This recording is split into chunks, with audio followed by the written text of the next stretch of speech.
on for a few more years. Okay, and Awesome. so I stayed in the military for 22 years.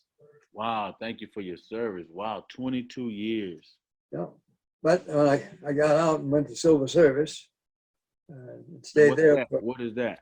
no, working for the government, Okay. for the federal government In DC. in D.C. Yeah, Okay. I went to the U.S. Department of Transportation and stayed there for, almost 38 years, I think.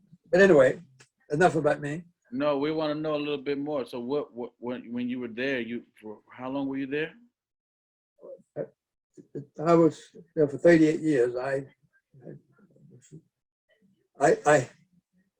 advanced in rank, and then I got tired of doing what I was doing, and I decided to retire. But they let me stay in retirement for about 3 years, and then asked me if I could come back because they had something for me to do. Mhm. So I went back and stayed for another 12 years. Wow. Wow. Wow. Wow. I retired when I was 84 years old. And in DC. Yeah. So Yeah. I imagine you got to meet a lot of like presidents and different people in your time there. Yep. Being in DC, as far as your experience, being in DC, being able to meet these just so many different, politicians and presidents and things like that. What would you say some of the moments that stood out that you kind of just like you would like to share? Well, the moments that stood out, I guess, was being engaged in two things. One, my job in the civil service was civil emergency preparedness and response. Okay. Now, it was managing civil transportation resources to be responsive to the needs for the population, the nation. Okay. We had cognizance over several programs that provided civil transportation assets through the federal emergency, through FEMA, the Federal Emergency Management Agency, when they had to move goods, Oh yeah, things to people in the catastrophic areas, like related like the Hurricane Katrina. Okay, yeah, when we had to evacuate people, and we had to provide food stuff and services to them. We had programs in coordination and cooperation with the civil transportation industry that they provided services upon call.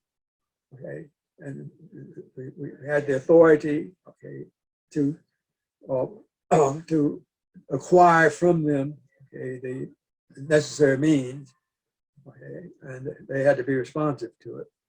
A clear example of that was when we went to war in the Desert Shield, Desert Storm. yeah. Okay, well, that was one of the greater moments that I had, because we had to provide airlift to get the forces over to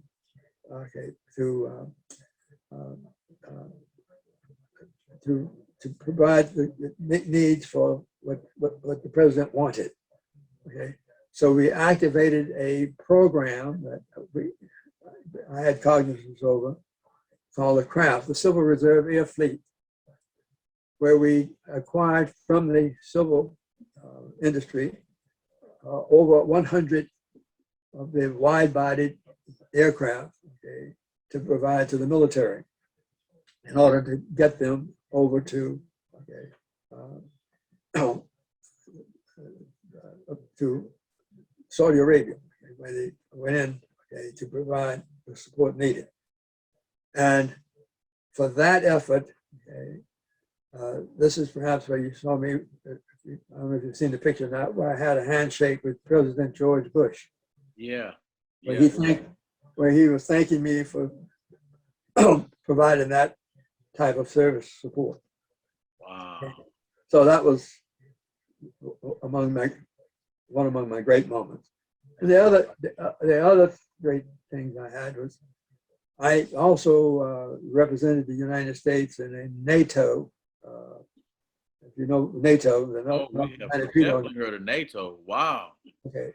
Well, I was chairman of one of the subcommittees, again, in the emergency preparedness arena, okay, that had oversight over the civil aviation aspect of it. I spent almost 20 years in that position, working with NATO members who were comparable to me in status, okay, to be sure that we had the requisite services to support them if we needed it.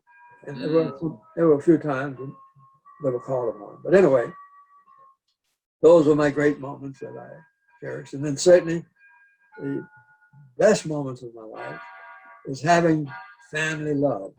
Family love. Okay, family love to have. That goes into the question I was going to ask you. And about how did you meet your wife, and what would you say is the key to others, staying together for so long? Well, okay, the key is love, trust, okay, and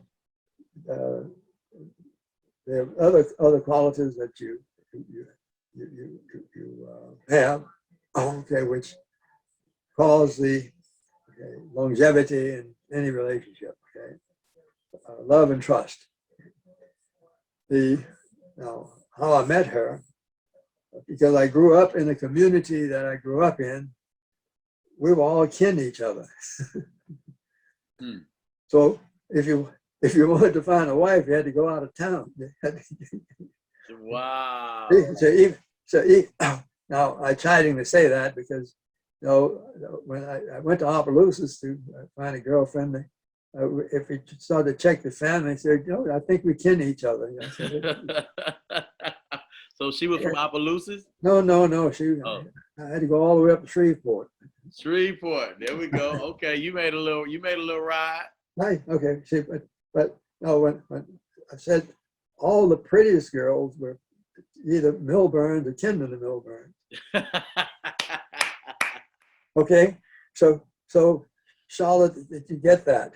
Yeah, she got that. She laughing. She right here laughing. She got that. Okay. But no, it was my second year at Southern, okay, and I was selected to be a counselor for the incoming freshman class. Oh my goodness. Now you ready for this? I was a residential assistant at Prairie View for the incoming freshman class. And I did it at Clark too. Yeah, wow. We call it RA, so it's the same thing. Okay, so, but, and what my task was, okay, I had to go to the bus station in Baton Rouge because the buses would run on schedule, so and to the train station. And there was two trains, one coming in early morning from north, okay, and one in the late afternoon from New Orleans going north. Mm-hmm. So I'm at the train station to meet the train coming in, okay, which would bring in a carload of students coming into Southern because it was the first. Well, they had to arrive on Sunday, okay, to get started on a Monday.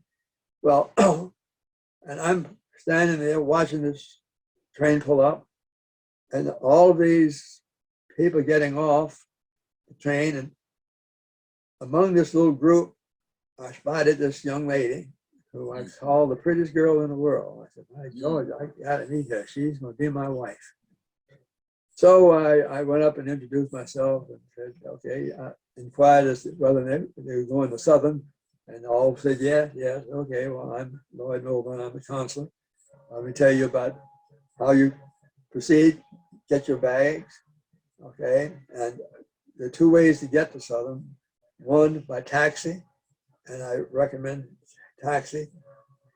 That 2 or 3 of you could pile in a taxi with your luggage, or you can wait for a bus that's going to come along at such and such a time, but the bus will make many, many stops, okay? and eventually get you there. But taxes were very cheap, like 30 cents a person. Hmm. Anyway, Very cheap. very cheap. So Cheaper than Uber today. yeah. So that's how I spotted her. Now, I didn't get to introduce myself to her or to find out who she was until later in the early evening, where we had what was called a get together, get acquainted session for all of the freshmen, so they could get to know each other from the other parts of Louisiana or wherever they came from. And the way that we did that was to have them form two circles, an inner circle and an outer circle. And then go in opposite direction, and music was playing, and each time the music stopped, whoever they were standing in front of, introduce yourself to them, move on. Okay. Like a cool little dating game. Yeah, okay, that's right. So I spotted where she was in the group, but I had to shift myself in that ring because I wanted to be where she stopped. Man, smooth and suave. Okay. See, well, since Smooth and suave. since I was a consular, I had that option of positioning myself properly. Exactly. So that's how I met her, and I told her I would always remember her name because I had a sister who had that same name. Okay. So that was the introduction. And the next day, as fate would have it, we had to get them for their orientation bit, okay, as to where to go for classrooms and whatnot. But we had to do it with little groups to show them the campus, particularly where the library was located, so they could make themselves smart. But anyway. Something. Is that your computer? I'm sorry? Is that something? Oh, this is something. Okay, sorry about that. This little speaker came on. Okay, I'm talking too much. But anyway, the next day, there were about 300. Cutting this thing on, Mom. My mom's cutting the speaker on. I said, well, there we go. Okay, sorry about that. There were almost 300 or 400 of them in the freshman class, and they were all seated, okay, in the auditorium, okay. And naturally, this little group from Shreveport were all seated together. This custom. Anyway, so the director of freshman studies were assigning little groups of 10 or 15 to each one of us consuls sitting up on the podium. And here I'm praying for, okay, this little group where this little pretty girl was sitting, I hope he assigned them to me. Oh, man.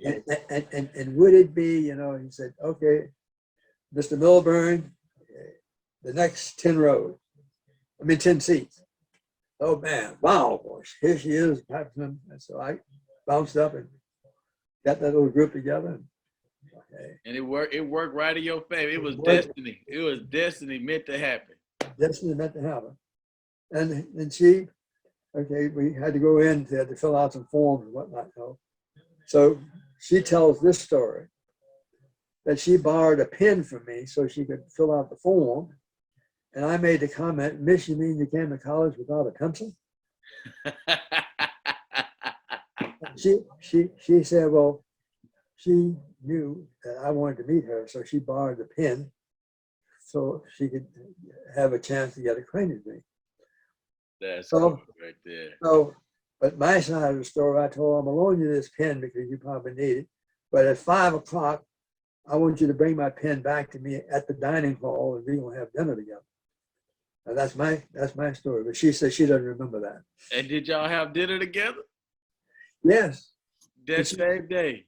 Oh yeah, but I happened to be standing out in front of the dining hall waiting for her to come because she forgot the pen. But I was waiting for her to come because I knew I was going to have dinner with her. Wow, that was cool. Whether she remembered or not, see.